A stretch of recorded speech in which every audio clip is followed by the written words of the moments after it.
So folks, don't forget, in this song, you're going to be playing through all the way to the double dot, and then that's the end of the first ending.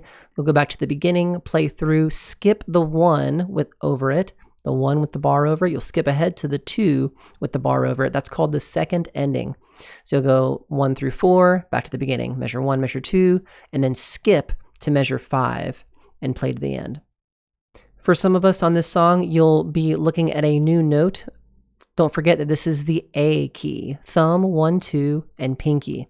That'll happen in measure 4 for the first, third, and fourth, and fifth note. And then finally, the last thing to talk about with this song is the idea of articulation. This is not a lyrical ballad. It's more of like a poppy song. It's got more of a happy feel to it.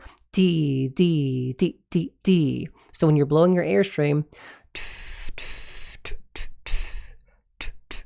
make sure you get the tongue to flick to the roof of your mouth. D, D, D. That way you can get the separation from the air column, and it sounds like the style of the song. That's Michael Finnegan. Good luck. Let me know if you need help, and let me know in the comments if this helped. Like and subscribe. Thanks so much. Have a great day.